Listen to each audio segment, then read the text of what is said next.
Welcome to the Alarpa Podcast, the home for cultural chit-chat in and outside Madrid. People will talk.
Welcome to another episode of the Alarpa Podcast. This is Mary, and today we have a very special edition. We have an interview with Robbie Dunne, who works for us, the sports newspaper here in Spain. And usually we make the joke that this is #not a football podcast. And in this case, it's not just a football podcast because we'll be talking about football, but also about many other interesting topics for us, such as immigration, writing, and well, just see for yourself. We leave you with it. See you in part 3. So here we are in our podcast interview. We have Robbie Dunne, an Irishman from Kildare, an author of Working Class Heroes, the story of Vallekano in Madrid, and you've been very kind to come and talk with me and Mary today. So Robbie, how are you? How's it going? Great, thanks a lot for having me. It's no problem at all joining you. Sound man, thanks very much. So first of all, before we jump into the football, you and I have something in common, of course. We're both Irish lads living in Madrid. So for what was the pull for you? Why did you come here? Yeah, so my girlfriend is from Madrid. She lives. Her family's from originally Canillejas, and they live in Barajas now. So when we met in Ireland, she's going to listen to this podcast, and I don't know. I think it was like 6 years ago now, and we lived in Ireland for a couple of years together. The plan was always to move to Madrid. I don't know if you've noticed this, but Spanish people are very proud of proud of their where they're from and stuff. I guess like all of us, but Andrea was always really set on moving back to Madrid, and she'd always tell me how great it is living there in the summers and things you can do there. It's such a great lifestyle and things like that. And she loved Ireland as well, but the plan was always to move over here.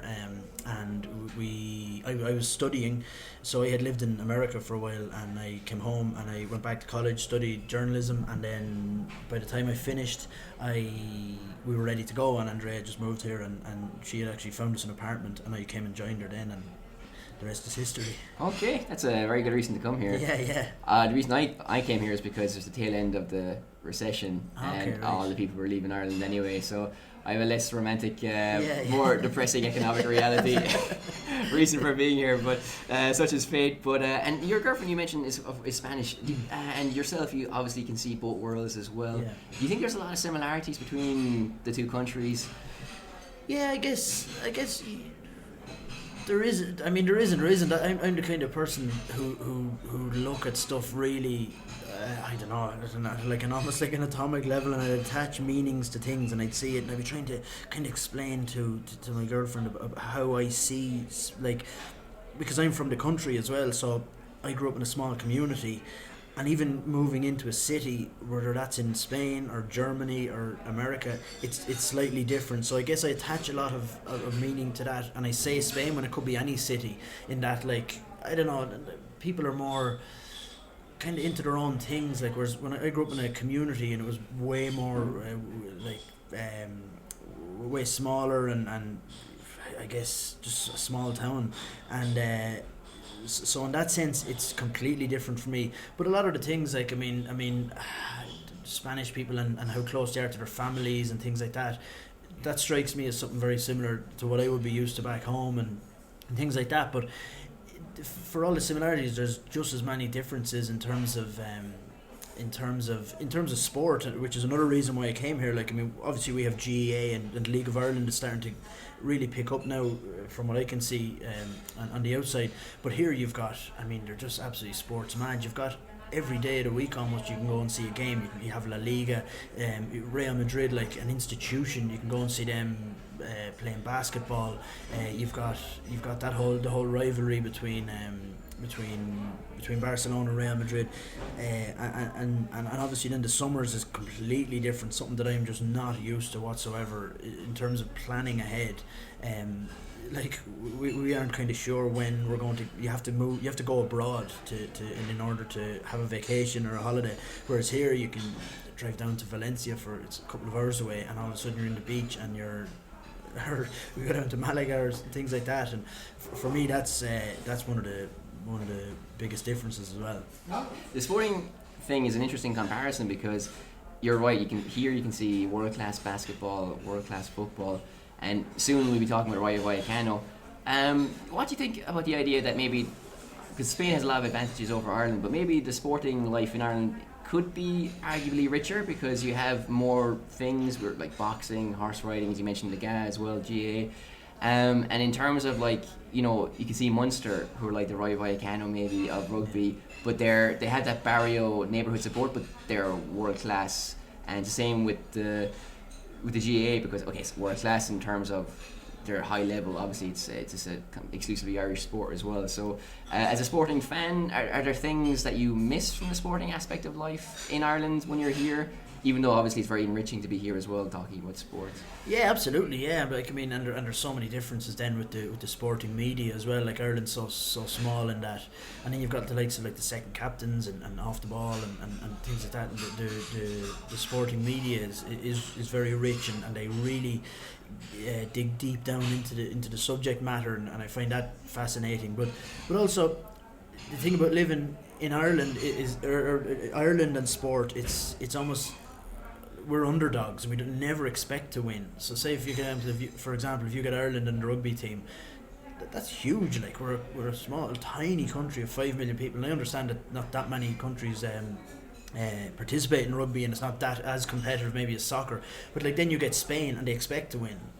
Like the World Cup this year, last year, I was like, Spain are going to win this, and I'm going to be in Spain when they win this. And I'm reading newspapers and I'm like, I'm not Spanish. I'm very, very much Irish still, but I feel a little bit Spanish given the fact that I live here and I work here, and my in-laws are from here. And I was like, we're going to win this, and it's incredible to think that. Whereas Ireland going to the World Cup is, it's kind of like, and like Roy Keane was right in that. And then so you get the whole history of Spain as well then, and when I say they're very proud, I mean there's still kind of that maybe little bit of a not nationalistic bent to everything, but there is this kind of pride in that, and I think that comes from the imperialism from hundreds of years ago, in that Spain were conquerors, whereas Ireland, we were the subjects. And I think that still pervades everyday life, and that Spain see themselves as trailblazers, and Ireland we see ourselves as kind of the also-rans. Yeah, no, I think that's a really interesting point, because you're right. It's very interesting what you say. We have experienced colonialism as the victims, and Spain would be a major European power that perpetrated it. Yeah. Sorry, Maria. And that does pervade Spanish life. When it comes to sport, it's okay, but in other areas of life you can see kind of uglier applications of that. And it is very frustrating for me as an Irish person, because I think I do have a touch of that. I'm very proud to be Irish, and again, not in a better than anybody else kind of way, but it frustrates me greatly when I see the sensation of well, we're just here to make up the numbers kind of thing, yeah. and that really annoys me. And speaking of supporting Spain or looking at Ireland, for example, you were the only Spanish person in the village when Spain were in the World Cup in 2008, because Mary's also an immigrant. She lived in England for a while in Newcastle. Loves Alan Shearer. So You were hoping football was coming home, were you? Well, okay, yes. well, no, but what was it like? Because we never really spoke about this actually. But you're the only Spanish person where you were, and you had the Spanish flag in the bar watching the matches. What was it like following Spain in that scenario? It was a bit depressing, really, because I mean we won both like World Cup and the European Cup, and I lived in a very small place, like near Newcastle, but a small place nonetheless. And yeah, I just wanted to get out and celebrate and everything, but it wasn't like, I don't know, people thought I was crazy because I think it was a Sunday as well, and I was just like with a flag outside the window, and everybody was just looking at me like she's crazy or something.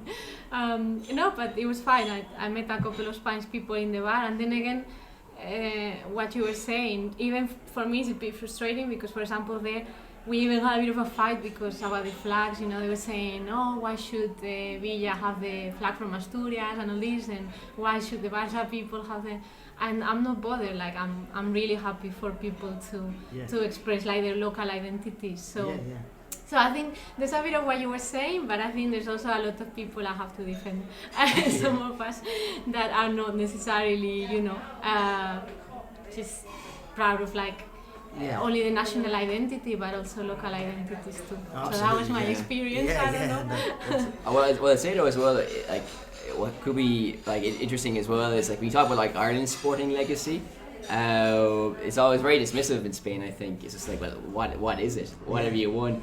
Well, as a football fan, I think, well, you only came good in 2008. So And Spain had a horrible track record of disappointment and built up dreams that have came crashing down. But that's the other thing about like with the Spain flag out the window and things in England. I think Spain, there's also kind of a romantic side to it as well, in that everyone has been to Spain on holidays and has a kind of a nice image of it, and they also happen to play lovely football, and there's that kind of I don't know, it's like Mediterranean feel to it, like this whole and I think that makes Spain a little bit more welcoming than say maybe Germany, and I understand that Germany and England have a history going back as well, but I think Spain, and maybe this is just me saying this, but I think Spain is a lot of people see the Spanish flag and see Spain football team and they've good associations with it, I think.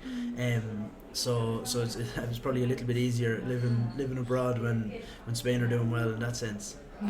Well, also part of our blog and our podcast, we talk about the links between Ireland and Spain. So you just published an article on our blog recently about how two translators from where? Iglesia.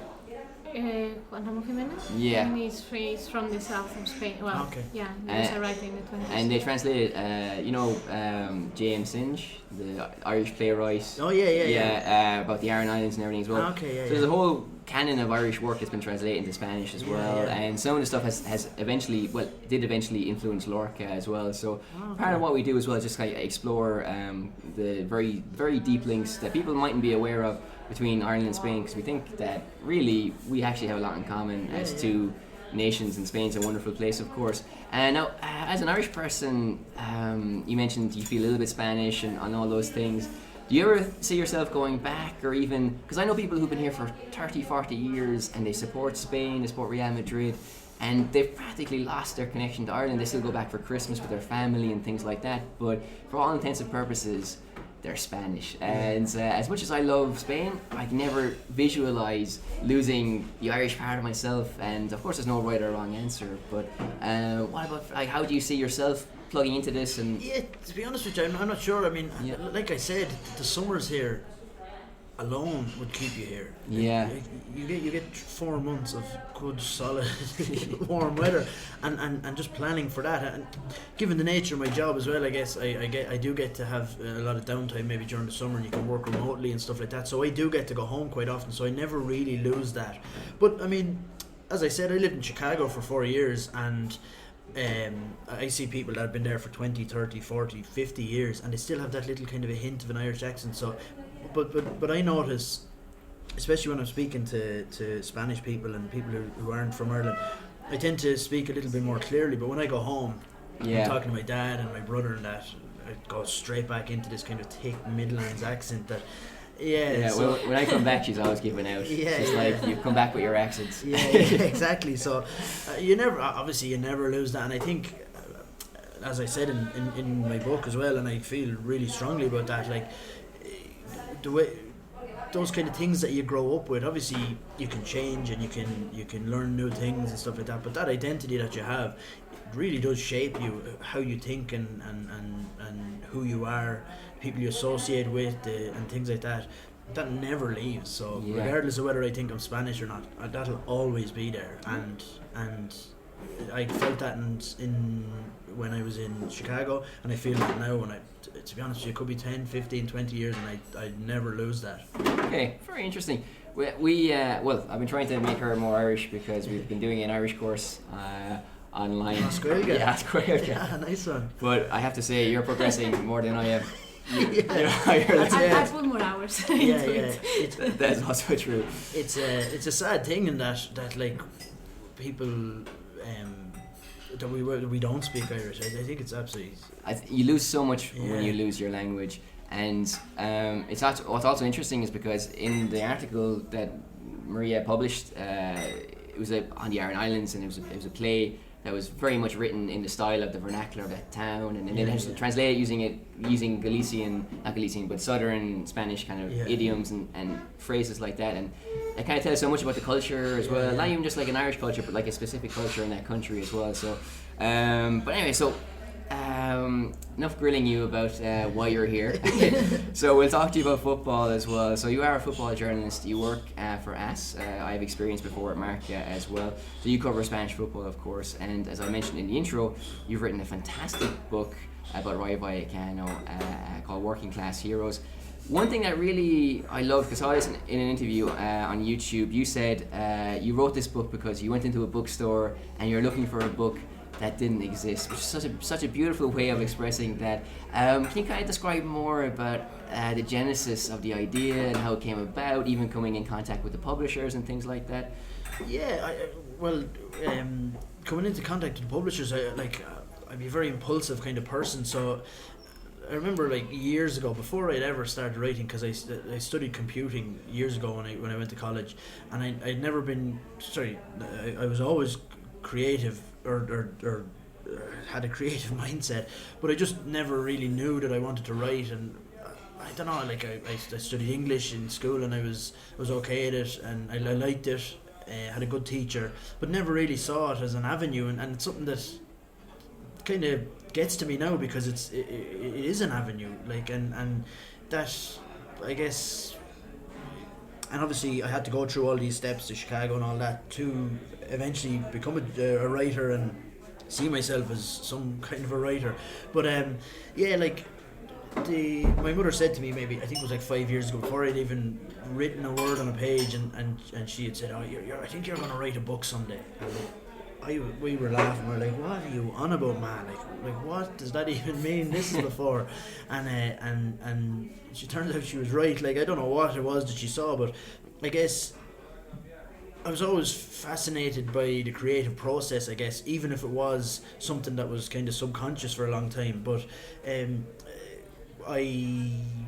terms of that quote about going into a bookshop and finding a book that you wanted, it wasn't like, as I said, I'm impulsive, so I wasn't doing it for any reason other than just to have a project, because I'm the kind of person that gets very, very bored, or not bored, but I need projects, and like even back when I was 5 years of age, I remember I was bored in school because we weren't getting any homework and we weren't doing things and we weren't creating stuff. And my mother says that to me still. She's like, you were always the kind of person that needed projects and needed to be learning and things like that. And I guess that's where that came from. And then just I one of the guys, Ewan McTair, he had written a book about Ibar, and I wrote to him and said, what was the process for doing a book, and he sent me what he did and how he did it and how it came to be, and I just fired them an email, and they were like, oh yeah, that's really interesting.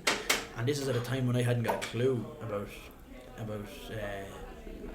Rayo, like, I knew about them and I knew about Spanish football and things like that, but I didn't know where it was, as I said in the book. I didn't know anything pretty much about Vallecas or anything like that. And then that's when, even a couple of months into the project, I was like, what am I doing here? You know? Yeah. And like, it was only after about maybe 6, 7, 8 months of solid writing, thinking, researching, going to games, when I was like, okay, this is actually going to become a book here. Yeah. This is going to happen. Whereas before that, I was kind of like, what? I don't know. I guess it's really impulsive of me, but that's just the way I am. No, fair play, because I mean, as I said, it's a fantastic book. You mentioned, like, in the book, the story is you're fresh off the boat, basically. You're green, don't speak the language really either, and you plug into this very rich and vibrant community, and that's a credit to you. It's an amazing story in itself, your story in writing the story of Rayo Vallekano, and even coming in not knowing much about it, as you said yourself, you weave together this story which does take in the football, history, culture. You speak to historians, you put in other kind of sources that are not football but maybe more cultural. That's why Giles Tremlett comes in, for example, and other things like that. And it's a good skill to be able to do that, to kind of like put all these threads together and make this unified whole, which is so I know you're Irish, so it's very hard to hear praise, maybe.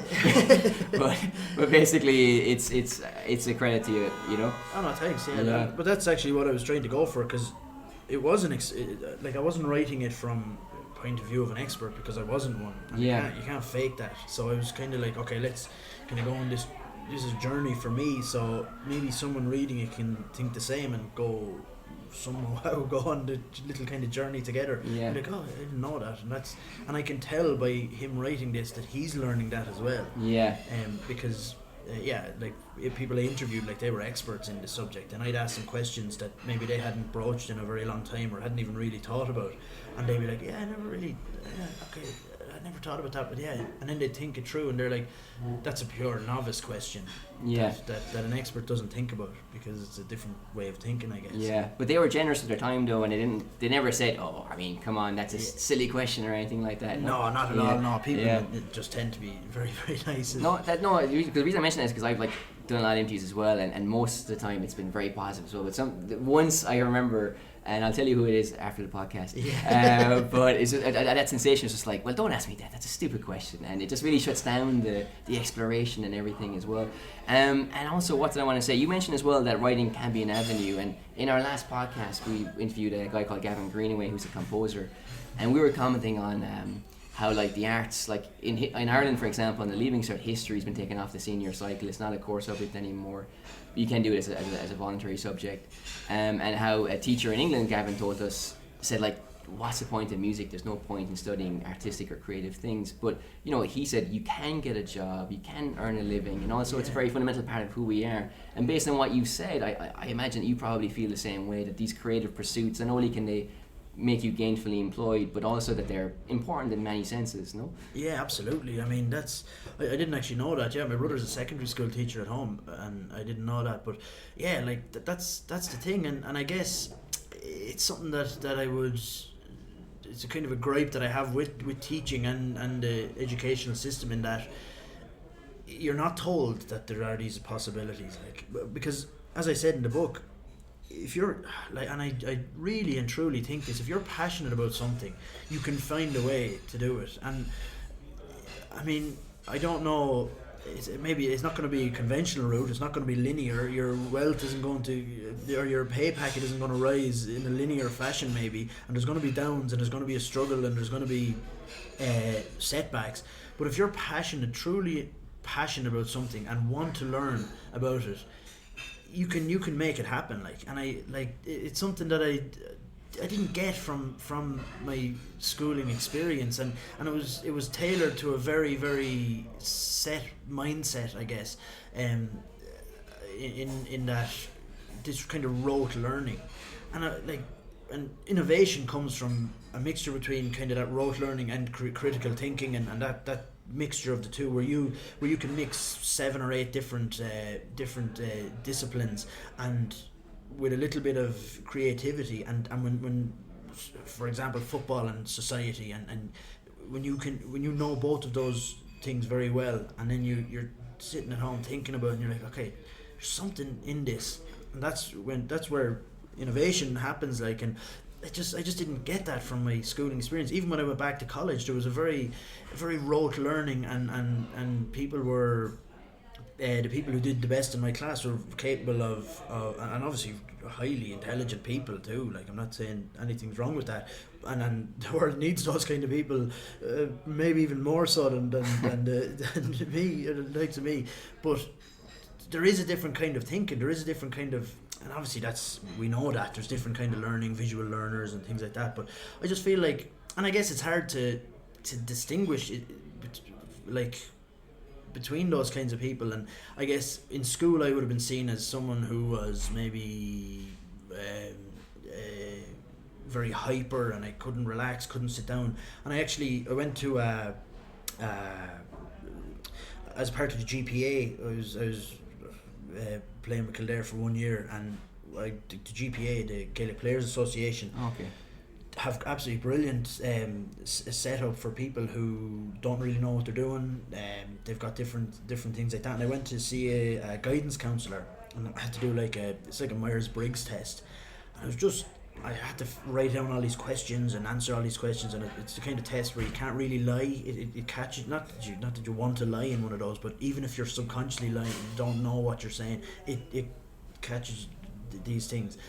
And I met him for a coffee in Maynooth. Fran was his name, and had a coffee, and he gave me this booklet about myself, and wow. and I was like reading this, and I was like, yes, that's what I need. And the areas that I'm weakest in, the areas that I'm strongest in, the kind of people that I get on with, the kind of people that I don't get along with, areas where I could work in, areas that probably wouldn't suit me, different things like that.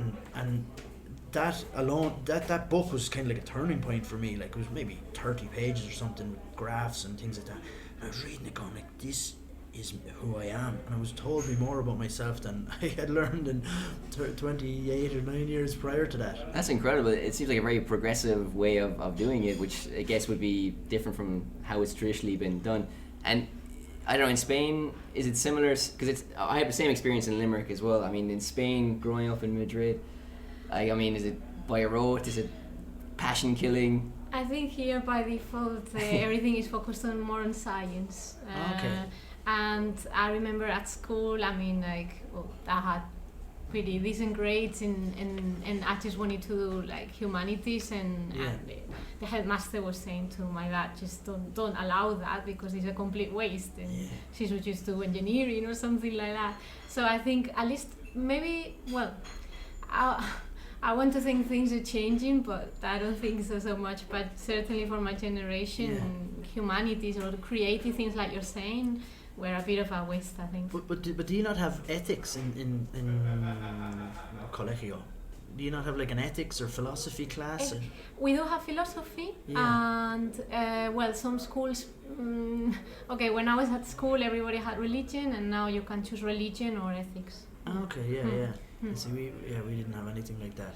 Did you not have CSPE? Yeah, that came in later on, but it was in its infancy at the time. It was brand new. SPHE, social political. Oh, health. Yeah, but there was no critical thinking. Like, there's no critical thinking, you know. And I. It's just a picture of like the Taoiseach. Like, who is this man? The Taoiseach. Exactly. I was like, okay, now I know what that is. What? Yeah, like just the kind of structures, the underlying structures of things is what I missed as well, and stuff like that. But you mentioned how like you could combine things, language and something else, or football, and elevate it into something that's kind of a bigger story. Sid Lowe is very good at doing that. Like, he throws in Spanish phrases a lot. If you read The Guardian, Barney Ronay, Marina Hydes, there's another guy, Daniel Taylor, tell the kind of bigger stories that's outside the football. They're very good at elevating it. And I just want to ask you as well, because in your book you do quote Mark Twain, reference Sid Lowe, and you give a nod to Giles Tremlett as well. And you mentioned the Irish journalists as well, and obviously we grew up with the mafia of, well, I mean in a good sense, because they were fantastic, of Eamon Dunphy, Johnny Giles, and Who was the presenter? Hurley. Bill Hurley. Yeah. I mean, which were amazing. I mean, so weird that they're not there really anymore because they're such a part of our life. How do you see yourself as a writer, as a football journalist as well? Like, what kind of mark do you want to make? Because we mentioned before the interview that Sid Lowe is like the man in Spain for this kind of thing. And how do you see yourself now? And where do you want to go with this? Yeah, like to be honest, like I don't see myself as any kind of a writer, to be honest with you, because I'm brand new to this, and I also wouldn't even consider myself a journalist because I'm not out there breaking news and things like that. And I guess with the invention of Twitter and social media, it's great because anyone can publish themselves now on a blog and you can write, but it also kind of and it breaks down certain barriers, but it also creates this kind of middle ground between journalists and writers and things like that. And you have people calling themselves journalists who aren't it's very common in football, I think, you know. Yeah, especially with football, and that's the other thing. And that, like I said, if you're passionate about something, you can do it, but that also doesn't mean that you're qualified to do it yet. Like, you know. Yeah. So, like as I said, I'm just learning, and like to describe myself as a writer, I don't even have a style yet, and hopefully in maybe 10 years or so, I will have that kind of voice. But like you see, for example, Sid Lowe. And I would be biased, in the fact that I listen to him most because I'm a Spanish football fan, and secondly because I've met him a couple of times. But I think Sid Lowe is absolutely brilliant. Like, his articles and his style of writing is so unique, and and they say like that book, copy like an artist or steal like an artist or things like that. And I do tend to read, and I read like Jonathan Liu. I find really good with the Independent. Yeah, because these guys are genuinely students of the game. You know, like they know things, and they're also cultural in a broader sense as well. You know. Yeah, absolutely, and brilliant writers. Like I mean, Jonathan Liu is so like literally laugh out loud some of his phrases. Like, and to be able to do that with words on a page is just, for me, is fascinating. And then you get like the reason I moved to America in the first place, because I love American sports.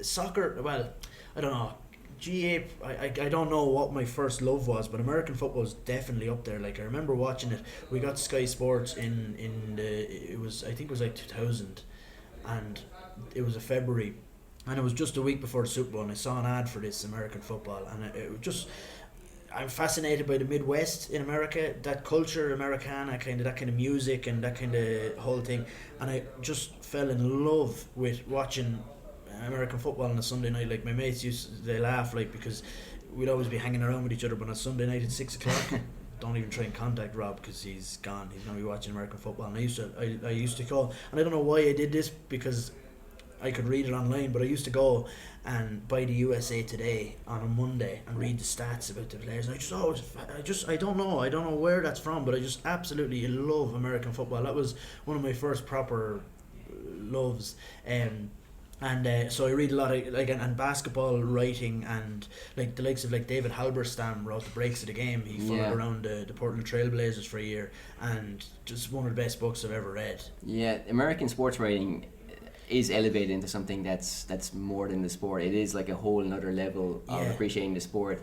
And have you ever seen the clips of American football on Irish television in the 80s and 90s? Yeah, my dad used to watch William the Fridge Perry. The Bears, I'm a Bears fan, so William the Fridge Perry, they won it in 1985. Yeah. And it was the last time they won it. But like it was on ITV or something, and my dad used to like when I first started, we used to watch it together the odd time. Now, he didn't have a clue really, but he'd be like, these lads now are going to score a touchdown, are they? And that he can't because whatever was happening. Yeah, it was the same with the RTE coverage, and RTE is the Irish broadcaster, but like they had like people like Dickie Rock on the panel, or like Father Ted, Dermot Morgan, and like they wouldn't have a clue. There's like, jeez, the Fridge, what was his name? The Fridge Johnson? The Fridge Perry. The Fridge Perry's like, he's a bit like a fridge, he's a big fan, that kind of stuff. It was just like complete mental. And they knew that. But even the coverage, because you mentioned Sky Sports, because my friends in university got into American football in a big way, and you just watch one match and then picture in picture, and watching the other match, and just the way it's packaged and done is just very professional, very slick. And were you part of the Tim Tebow bandwagon back in the days? Yeah, I was in Chicago for that actually, and I never really. I just kind of. I never really watched college football that much, but he was a legend with the Gators and things like that. And to be honest, I never really got into it. But that's when, and it was kind of like weird because I had culturally appropriated American football, but then when I was in Chicago, I was in love with it, and I watched it, and I just could not get enough of it. And I used to win like bets with people because I used to work in a bar there. And I used to win bets with people because they're like, this Irish lad, no way he knows this. And the answer to this question.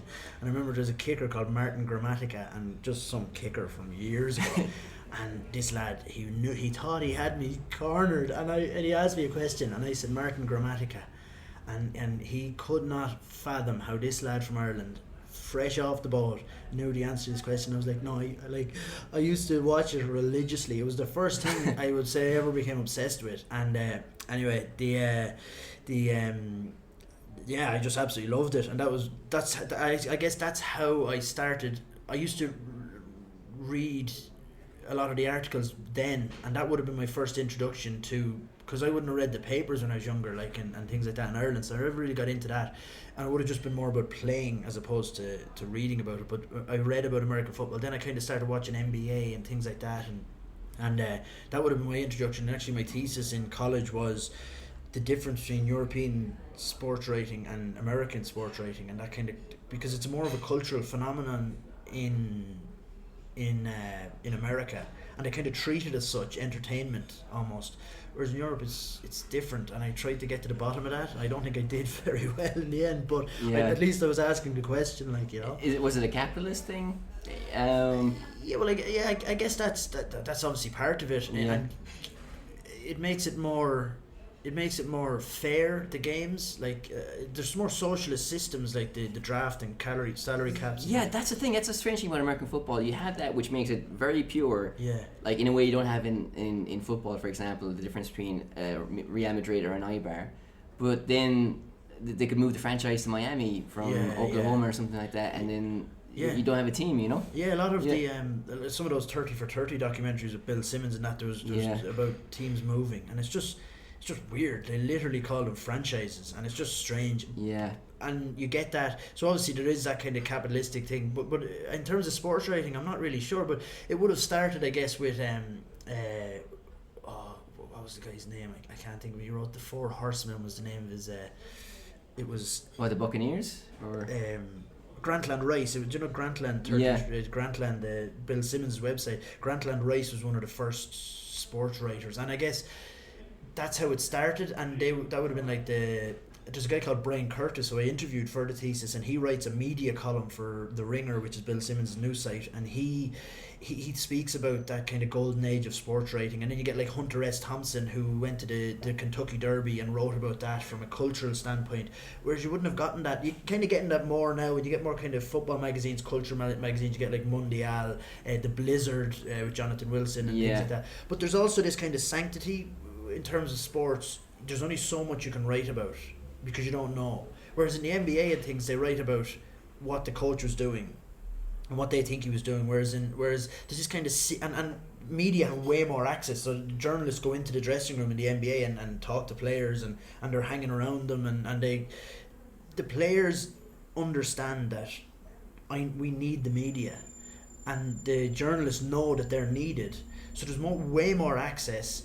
There's way more and it's seen as more like, you go to a baseball game, it's not do or die, which I don't like, but it's also more of the entertainment value. You go to a baseball game, it's more about the day out, as opposed to who's going to win. Whereas you go to Rio, okay, it's a day out, but it's also, all that matters here is between those lines.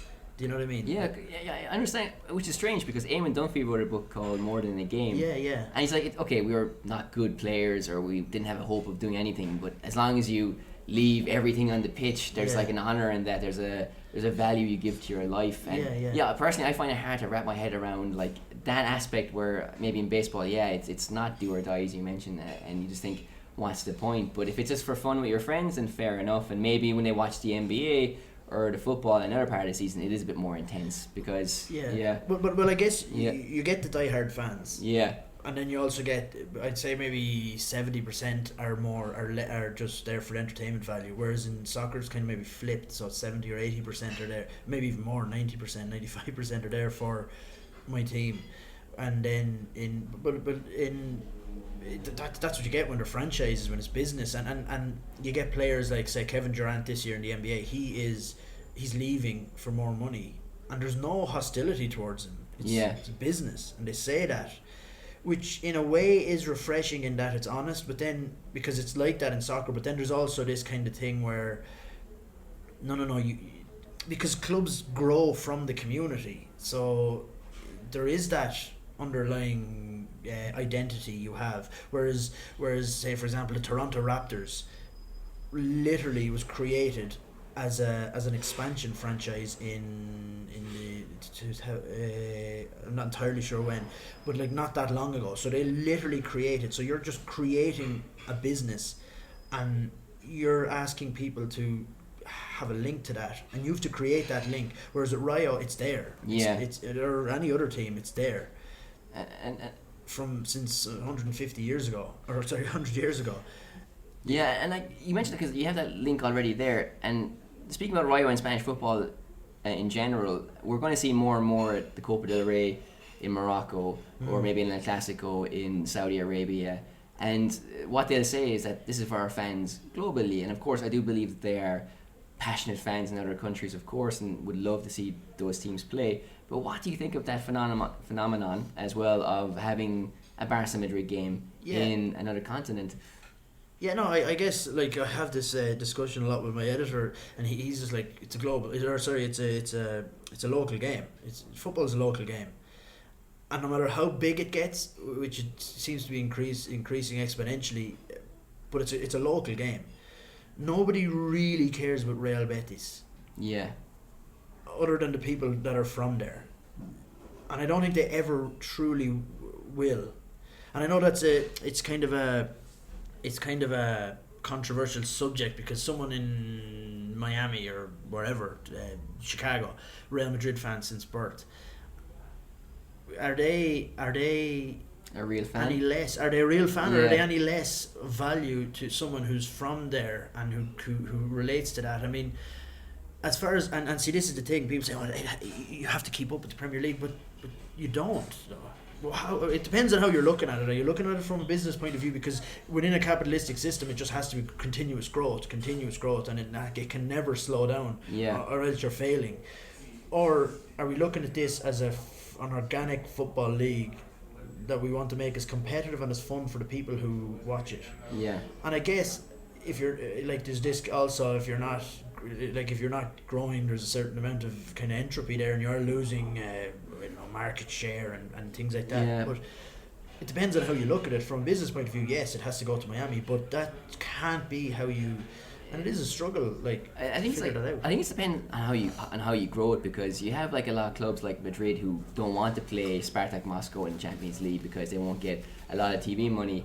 And you think in that sense, well, tough luck, because it's a football competition and everybody should have access to. And then you have people, the super clubs, who want to have maybe their own Super League, where it's like going to be PSG, United every second week, But for me personally, I think that's going to be very boring. I want to see these different matchups on a more on a regular basis, not just the same teams over and over again. I'm tired of seeing Arsenal play Barcelona, for example, which happened more organically, but still there'll be more of that in this kind of European league. And then you get these real fans who think, well, leave them go. Football will be better when they're gone and be more equal, when it's going to be Stoke against West Brom in the Premier League and Liverpool will be in this European competition, you know. But I just think the way they want to grow it is just so artificial and so against the ethics of the game, where it's just like, well, we are the big teams now and we're going to stop other people competing with that. I mean, Ajax, they're a historic club, but I imagine there's a lot of big clubs who think, well, Ajax shouldn't be here. They don't have a right to be here. And that's kind of their view of it, And that's so important in that it's kind of like I was reading about celebrities in Hollywood. They have a new entrance and exit now for them in the airport, and they were saying it's just like literally class segregation, and they were like, and someone was joking on Twitter, they were like, and this was ages ago, and it's just, but you can translate it back to football, and someone was like, oh, next thing they're going to have their own planet, like, as a joke, but it's true, like, that's not true, but it is. I mean, what I often wonder, fans of teams that are running away with leagues and things like that, and I know that Real Madrid have to keep pace with Barcelona, and there's that rivalry, but I often wonder, like, what enjoyment do fans of super clubs get when they're playing the likes of Rayo and beating them 6-1? Is there any true enjoyment in that? Well, because there's a question I wanted to ask you, which is almost like the flip of that as well, because in the book, obviously, you talk about the Rayo fans, and it's true that they want them to win, but mostly they want them just to give a good goal, give a good account of themselves. And you think like those small clubs who trade on heart and courage and that unity with their fan base, do you think conversely they could survive as a big club? And maybe deep down those fans don't want that to happen either. So you're kind of both ends of the table are kind of stuck in this kind of trap as well, maybe, you know, this kind of identity, existential trap. Yeah, I guess so. But I mean, that's all part and parcel of it. Obviously, Rayo, if you were to tell me Rayo were going to win the league this year, I wouldn't have been like, no, listen, relegation battle is where we need to be, obviously. But I think there's like, I mean, to sound too, like, I don't know, corny or whatever, but the beauty is in the struggle, I think. Like, yeah, very true. In everyday life, though, because if you, just for example, you were going to guarantee me happiness for the rest of my life, after a week you'd be like, it's grand and all, but I need an obstacle. I need to, like that book by Ryan Holiday, The Obstacle is the Way, like that. You have to overcome things, and that struggle on a weekly basis for me is, I suppose, that becomes a part of the club and becomes a part of the identity, and it becomes a part of why you love a club as well. But I know Real Madrid have their own obstacles in that we want to win the Champions League, we want to consolidate. But I often wonder, like, if you were to eviscerate all the competition, like say Man City at the moment, not eviscerating them, but they're leaving a lot of clubs in their wake. At what point does it get not fun anymore? Like, what point do you be just like, okay, the challenge is gone here. What's next? Yeah, and so there's such a contradiction there as well, because like Pep, I love Pep, but there's a feeling maybe he doesn't really appreciate the history of the club before the takeover, and the owners, even though they have been fantastic as well in investing in youth football and improving the area, on the other hand as well you have the issue of kind of sports washing and image laundering as well. So like those kind of super clubs as well, apart from their dominance competitively, like there's also these whole bucket of issues connected to that as well. Yeah, and it's like PSG, they like, I think it's safe to say that they're not a laughing stock, but they're the kind of club that has become a little bit of a parody at the moment, like in terms of some of the stuff that's going on with like getting knocked out of the Champions League in the weirdest ways, and just every single year there's something happens, but they keep pumping money, and now Qatar are talking about pulling out the investment, and that becomes almost like the NFL. It's like you see teams like, I don't know if you read the book by James Montague, the Billionaires Club, Stan Kroenke, and he's saying, like, holding the fans to ransom. If you're not going to watch it, we're going to move. If you're not going to come and spend money in our stadium and watch it and that, we're going to move. And that's Qatar. They've no skin in the game. Yeah. Like, you know, it's like David McWilliams was speaking about in his book, his most recent book, and on podcasts, about how foreign investment in Dublin, they just buy hotels and buy places, and then straight out. They have no skin. Like that book by Nicholas Nassim Taleb, Skin in the Game. Like, you can't trust people that have no skin in the game. You can't, like, because they've nothing to lose, and if they do start to lose, they're just gonna withdraw, and that's what Qatar are doing at the moment. So how can you honestly feel linked to that? There's something not right there, and that you lose that with that kind of franchise ownership, things like that. At least with City, there's an identity there. They want to pep, they want to promote young players. And we'll ask you just a few more questions before we leave you enjoy your day. Have a nice candy on the terrace or something. We'll focus on Rayo as well. One of the questions I wanted to ask you, and again, this book talks about the identity, the history, and the current state of Rayo. And I ask you about the myth of Rayo, because I lived in Barcelona and I fell in love with the tiki-taka. Pep was there, Messi, Xavi, and Iniesta, and then I came home and all the lads were like, just take a jump, kind of thing. And then Madrid see themselves as a gentleman's club, but then you have people like Pepe and before and kind of like now Ramos and maybe not like the nicest characters, but and I mentioned as well, I didn't mention it yet, but like Liverpool have this means more, and again a lot of people have been ridiculing that. So I mean, clubs do try and sell and project an image of themselves that are better than reality, or it's based on reality, but it's also kind of commercialized. With Rayo, I think it's genuinely true. I think it is a real myth, and I guess you would too know that this is actually one of the few football myths that actually does hold up to scrutiny, that it's tangible. Yeah, absolutely. And a lot of the time those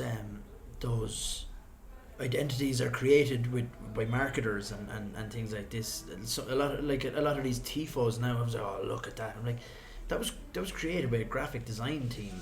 And with the purpose of your jaw dropping. Like, there's nothing authentic about that. Whereas you see Rayo, the fans have painted it and there's paint dripping down those, and it's just like, that's more authentic. And I think any kind of identity and any kind of a myth that is attached to Rayo is cultivated by the fans, as opposed to the club sitting around a table thinking, okay, what do we want to project? And I guess Raúl Martin Presa does kind of cling on to that every now and again with certain initiatives and that, but people know that's not, it's the fans, it's the club, it's the community, and so I think in terms of I think that is Rayo. Like, I mean, that and at what point, and I'm obviously party to this in that I wrote a book about them, so I'm drawing more, not that many more people, but whoever did read it be like, oh, I like Rayo now.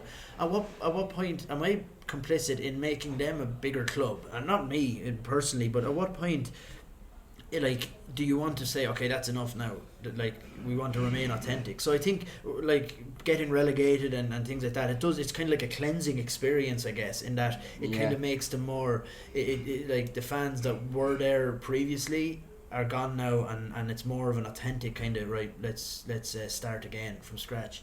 I'll tell you one thing. I have a friend who is a Rayo fan since year dot. Well, he started off as a Real Madrid fan, but he thought the atmosphere was a lot better in Rayo. A Spanish lad from Vallecas, read your book, absolutely loved it. So for the diehard, born in that situation, they thought they truly value it, I think. And then there's the last thing I want to say to you before we wrap it up. For example, regarding Rayo, so you mentioned like a lot of characters, like there's a lot of personalities that stand out who like are also standing out in the community. And the last thing we can finish on maybe is the kind of personal dimension. There's a few anecdotes you share in the story which I can identify with as well, because when I first came to Madrid, I had a friend who gave me a Rayo pin and also a scarf because she lived next to the stadium, and people would come over and talk to me and stop me, like you mentioned in the book as well. And even when you're in the stadium, I think you mentioned that Rayo scored a goal and somebody's celebrating with you and like, we're in this, we're doing this together kind of thing. So just to kind of finish on this kind of positive, very nice note, can you kind of just maybe like talk to us about your personal memories or of being a Rayo fan and interacting with the people who are from the barrio? Like, and that's something that I noticed definitely, and something like the working class as Rayo and Vallecas would identify themselves as. The working class tend to be a lot less inhibited. They tend to be more less self-conscious about the and tend to, and with that comes a certain kind of wit, so you get loads of these stories going on the bus and like to different games, and some of the stories just lovely people and having a beer and a coffee with them and things like that. So, and then like Paul Reedy, he's a Rayo fan, and there's a reason that you become a Rayo fan, I guess, and why you're drawn to the club. And I can see that with Paul, and that he's just an absolute gent and so nice. And we were playing soccer on Thursday, and we were walking by the pitch, and there was a guy wearing a Rayo jersey, and we were like, there, look at the Rayo jersey, like two fools standing at the side of the pitch looking, smiling at this lad wearing a Rayo jersey, just because we felt some kind of a connection to him. And like, I just think that's wonderful, and it's something that I didn't have, because I would have grown up playing GA, and that would have been my life, like beyond, like I was GA mad, and my family are still, and we still are, but that's how I would have. But it was I guess it was different. It's different with fandom and European football fandom in that there's peñas and there's ultras and there's groups and things like that. And I go to games and it, as I said, as a novice and someone who every time I step off the metro or I drive into the game and walk down, I'm like, this is absolutely incredible. Like it and maybe someone from there wouldn't maybe appreciate it as much as a new thing, but for me, every single game is like walking out into the stand and I'm like, this is just incredible how I could. Yeah, I mean those small stadiums are beautiful. Yeah, I mean Craven Cottage for Fulham, just like, and Turner's Cross for Cork City. Yeah. Just have a charm to them that school, you just like, obviously Camp Nou and Bernabeu are beautiful as well. Yeah. But yeah, you also mentioned in the book as well about how organised and socially active they are. We haven't had time to talk about that, but if you are interested, listener, you can find it on Amazon. No. His book. And are you working on anything else at the moment? No, not at the moment. No, but I'm sure I'll let you know if I do have anything in the works. Please do a signed copy. So Robbie, thank you so much. It's been a real pleasure talking to you. Well, thank you very much. No problem, guys. Thank you.